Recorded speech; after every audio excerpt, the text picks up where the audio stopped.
একজন মুমিন যেটাকে সফলতার মাধ্যম মনে করে সেটাকে একজন কাফের সফলতা মনে করে। প্রিয় ভাই বোন, তুমি কি মনে করো যে ইসলাম একবিংশ শতাব্দীতে তার অনুসারীদেরকে, মুসলিমদেরকে সফলতার মানচিত্র আঁকতে ব্যর্থ হয়েছে?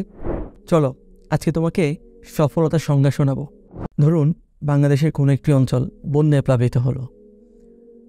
আপনি বন্যার্তদের সহায়তায় 20 ট্রাক ত্রাণ সহায়তা পাঠালেন। এখন মানুষ আপনাকে সফল ভাববে, আপনার প্রশংসায় পঞ্চমুখ হবে। আপনি যে একজন কোটিপতি, আপনার দানের হাত যে অনেক বড়, তার গুণগান গাইতে থাকবে। অথচ আপনি বন্যার্তদের উদ্দেশ্যে ত্রাণ পাঠিয়েছেন, পরকালে এই দানের মাধ্যমে, এই ত্রাণ সহায়তার মাধ্যমে আল্লাহ তাআলার পক্ষ থেকে আপনি নাজাত পাবেন, আখিরাতে আপনি সফল হবেন, জাহান্নাম থেকে আপনি মুক্তি পাবেন। আর এটাই একজন মুসলিম এবং একজন কাফেরের সফলতার পার্থক্য, সফলতার কনসেপ্ট। একজন মুমিন যেটাকে সফলতার মাধ্যম মনে করে সেটাকে একজন কাফের সফলতা মনে করে। একজন মুমিনের সফলতা কারিগরি সম্পদ, ব্যাংক ব্যালেন্স, প্রচুর ক্যাশ ফ্লো ইত্যাদি হতে পারে না, বরং একজন মুমিনের প্রকৃত সফলতা হলো সে জাহান্নাম থেকে মুক্তি পাবে, আল্লাহ তাআলার পাকড়াও থেকে মুক্তি পাবে এবং জান্নাতে সে প্রবেশ করবে। অমুসলিমদের মতো মুসলিমদের অনেকেই সফলতার এই ভুল সংজ্ঞা দ্বারা মারাত্মকভাবে প্রভাবিত। আজকে আমরা মুসলিমরাও বিশ্বাস করতে শুরু করেছি যে সফলতা হলো সম্পদশালী হওয়ার মধ্যে, সফলতা হলো প্রসিদ্ধির মধ্যে, সফলতা হলো ক্ষমতা অর্জন এবং ক্ষমতা চর্চার মধ্যে। শুধু এতটুকুই না, বরং আমরা অনেকেই মনে করছি সফলতা হলো ইউরোপীয় রাষ্ট্রগুলোতে যাওয়ার মধ্যে। কেউ যদি একটা আইফোন চালায়, আমরা তাকে সফল মনে করছি। কেউ যদি অল্প সময়ের মধ্যে 5-6টা মেয়েকে পটিয়ে ফেলতে পারে, সে একজন সফল। আমাদের মুসলিম ভাইদের অদ্ভুত যত সফলতার সংজ্ঞা।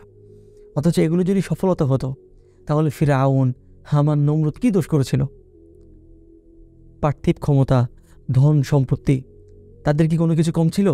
অথচ এরা অসফল, এরা জাহান্নামী। পৃথিবীর হাজারো ব্যর্থতার গল্প, সফলতার মোটিভেশনাল ভিডিও, নানা রকম কেস স্টাডি দেখতে দেখতে, পড়তে পড়তে পৃথিবীর একসময়ের সফল জাতিও আজকে নিজেদেরকে ব্যর্থ মনে করা শুরু করে দিয়েছে। দুনিয়ার তুচ্ছ উন্নতিকে সফলতা মনে করে এর পিছনে নিজেদের মূল্যবান ঈমান, যৌবন, সময়কে নষ্ট করার উপক্রম হয়েছে। প্রিয় ভাই বোন, তুমি কি মনে করো যে ইসলাম একবিংশ শতাব্দীতে তার অনুসারীদেরকে, মুসলিমদেরকে সফলতার মানচিত্র আঁকতে ব্যর্থ হয়েছে? যদি তুমি এরকম মনে করে থাকো, তাহলে এটা ভুল। ইসলাম যেখানে তার অনুসারীদেরকে, মুসলিমদেরকে কিভাবে সে ওয়াশরুমে যাবে এরকম একটা সাধারণ বিষয় শিক্ষা দিতে পারে, সেখানে ইসলাম তার অনুসারীদেরকে তার লাইফের রুট জানাবে না, তার লক্ষ্য, তার পারপোজ, জীবনের উদ্দেশ্য জানাবে না, তাকে ফেইলিয়ার, সাকসেসের সংজ্ঞা জানাবে না। এটা কিভাবে হতে পারে? এটা মূলত তোমার ভুল। It's your weakness, it's your gap. এটা ইসলামের উইকনেস না, এটা ইসলামের দুর্বলতা না, এটা আমার তোমার জানার ভুল। চলো আজকে তোমাকে সফলতার সংজ্ঞা শোনাবো, সংজ্ঞা জানাবো। আমি জানাবো না, ইসলাম তোমাকে জানাবে। যিনি তোমার রব, তিনি শুধুমাত্র জান্নাত জাহান্নামের রব না, তিনি তোমার কেরিয়ারের, তোমার সফলতার রব। তুমি যে হিউম্যান বডি ধারণ করে আছো, সেই হিউম্যান বডির একটা পার্ট হচ্ছে তোমার মাথা। তুমি যে মাথা দিয়ে সফলতার ধ্বংসাত্মক চিন্তা নিজের মধ্যে লালন করছো, চিন্তা করছো, সেটাকে অনুসরণ করতে গিয়ে এর পিছনে নিজেকে ঘুরিয়ে মারছ। সেই মাথাসহ তোমার পুরো হিউম্যান বডি সৃষ্টি করে তোমার রব। দেখো, তোমার সেই রব সফলতার একটা সংজ্ঞা দিয়েছেন। সেই সফলতার সংজ্ঞার সাথে তোমার কনসেপ্ট মিলে কিনা?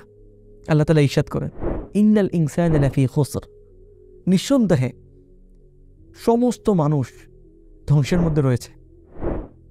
ইল্লাল্লাযীনা, তবে আল্লাযীনা আমানু, যারা ঈমান এনেছে, ওয়া আমিলুস সালিহাত, এবং নেক কাজ করেছে, ওয়া তাওয়াসাউ বিল হাক্কি, এবং পরস্পরকে হকের উপদেশ দিয়েছে, ওয়া তাওয়াসাউ বিস সবরি, এবং পরস্পরকে সবরের, ধৈর্যের উপদেশ দিয়েছে, তারা ব্যতীত। দেখো আল্লাহ তাআলা বলছে এখানে সফল কারা? আল্লাহ তাআলা এখানে সফলতার কারণ বলেছেন ঈমান। আল্লাহ তাআলা এখানে সফলতার কারণ বলেছেন নেক আমল। আল্লাহ তাআলা এখানে সফলতার কারণ বলেছেন হক এবং সবর।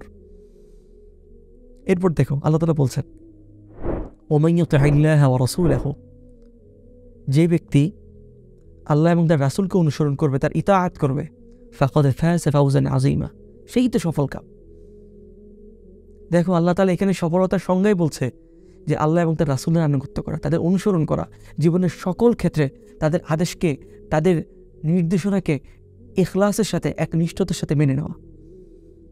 এরপর দেখো আল্লাহ তাআলা বলছে ক্বাদ আফলাহাল মুমিনুন, অবশ্যই মুমিনদের সফল কাম। এখানেও সফলতার সংজ্ঞায় বলা হচ্ছে ঈমান, মুমিনদের সফল কাম।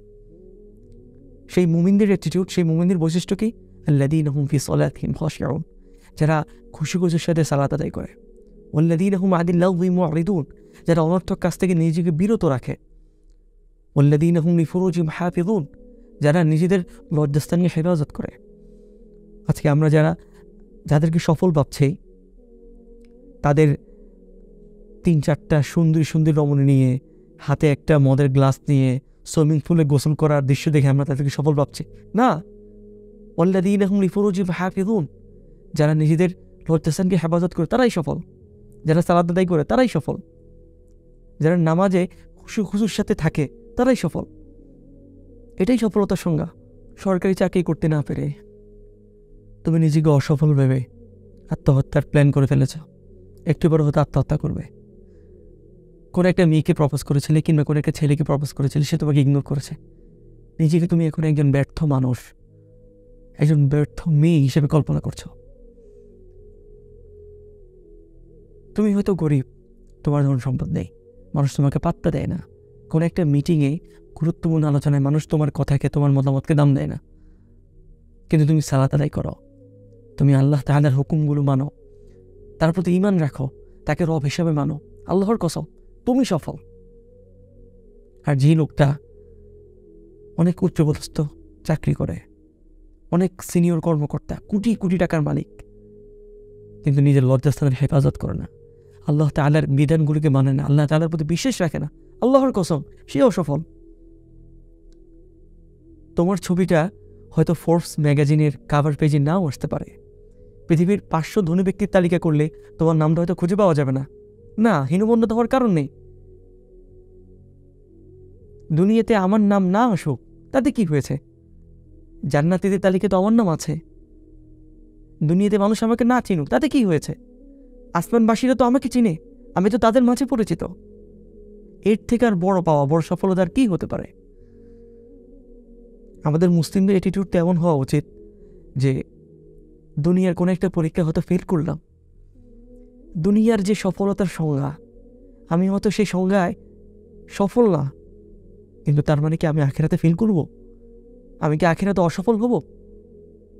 আল্লাহ তাআলা আমাদের সবাইকে সফলতার সংজ্ঞা আত্মস্থ করে, ভালোভাবে বোঝে, এর উপর নিজের জীবনকে গঠন করে তৌফিক দিন।